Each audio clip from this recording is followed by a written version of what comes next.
Hello, welcome to a new video. How to avoid meltdowns in the kitchen? That is a good question. And I've talked about it before with a specific story that I'll get into in a little bit. But it always has to revolve around the person that you're talking to. And having a nice rapport and mindset about that person. Because when you get into it, they are human. They are people. They may have some different quirks depending on level, if we're talking specifically autism, or if they're a little younger in general having a meltdown. But they're not typically going to be in the kitchen if they're very young. That doesn't mean they can't be. But when you get to specifics, meltdowns are inevitable. They happen. They just do. Emotions are hard. So when you get to the big breakdown of things, you get these interesting scenarios. Say you have a strict teacher and you're cooking with a group, and one of the people in your group is, let's say, an autist, has autism, whatever, and they do something that gets them not yelled at, but kind of scolded a little bit because you're in a kitchen. It's a little dangerous. And they have they start to get the telltale signs of a meltdown. Like, kind of like getting that little face, the little puffy red face, clenching their fists, kind of like getting into that, like, movement of anger. And it just happened. It's an outburst.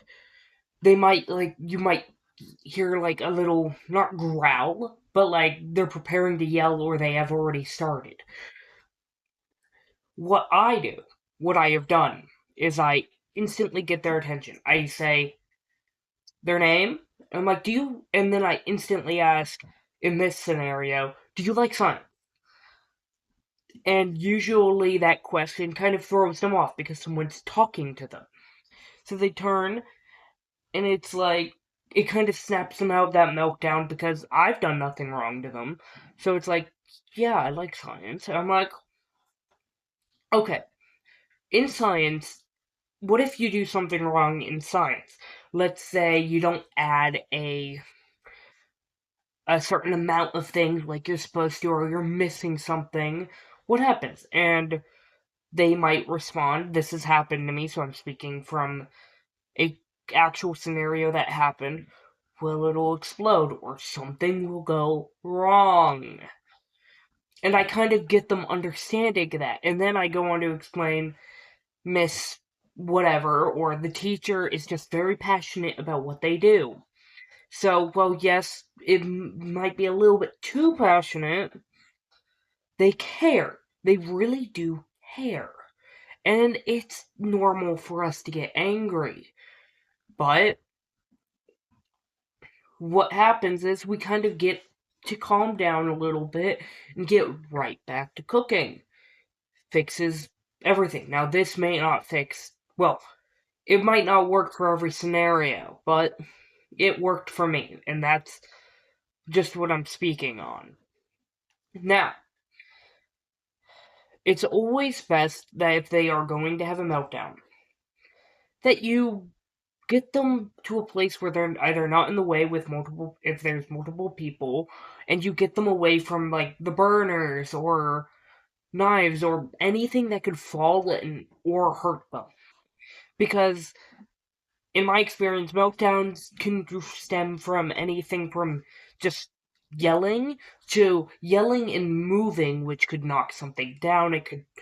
It could knock something that's hot over, or they could hit something that cuts them. Like, being in a kitchen is dangerous. So, meltdowns can cause certain things to happen. What needs to happen, though, is to just kind of make sure that it doesn't happen. Or to at least direct them away and divert their attention. And in doing so, by just talking to them and treating them like a normal person and not a danger to others. It could be true that they're a danger to others, but that doesn't mean that we don't treat them with respect and try to calm them down so they stop either being a danger or calm down enough to be able to return. And it's very important that you speak with a direct but kind of calm voice, not showing any like anger or mad or being stressed, because that'll just divert that. It might make them think that you're angry when you might be more angry or stressed about the situation and not directly towards them. Social cues and stuff might be different for them. And I'm speaking at a general level, as I've said. This is different for everyone, and it shouldn't be taken at face value. Being calm to others, though, matters. And especially if you're dealing with cooking, when you get these certain scenarios, to be calm and direct, maybe work on some interests you know they have. Or just ask a simple question or be like, hey, can you help me with this? Will instantly direct their attention because they are needed, either to answer a question, to think about something, or to help. It'll get their mind off of what just happened, and while it might come up a little bit later, they won't be as mad or as prone to melting down as they were before, because they'll feel like they're needed. They might be able to rectify the mistake or whatever and realize that. But the important thing is treating them like an actual person and not a scenario. While scenarios can be caused by them, they themselves shouldn't be treated as an obstacle to overcome. It should be treated as a thing we need to embrace and direct. So, like, go fit their strong suits. If they really like to do something, let them do it. But always be supervising. Because if that thing is dangerous, you don't want them to hurt themselves. So, like, this kid that I keep talking about, Jay, he really. Let's just call him Jay. He's the kid that I mentioned in the scenario, as I've talked about before. Well, on the same day, because it was for class, and one of the criteria for that cooking was that we all needed to cut something. And he always asks if he can help something specifically towards me, because I'm the guy that befriended him. For some odd reason, I guess, but we became friends. So I helped him.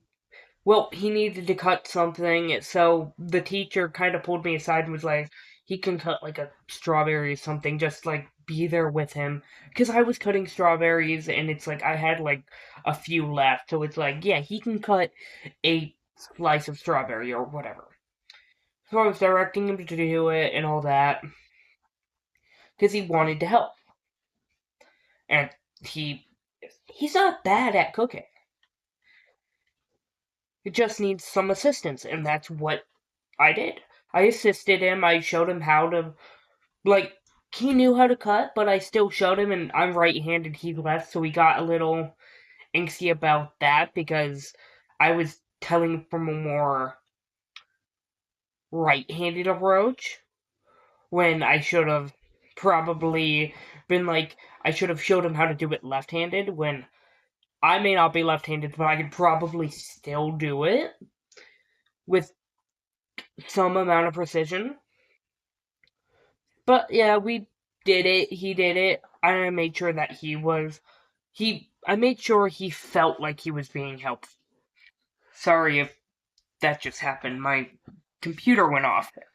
Um, but I made sure he felt like he was needed and that he was helping And the best way to avoid meltdowns is stay in the present and stay on task. If you can deviate, sure.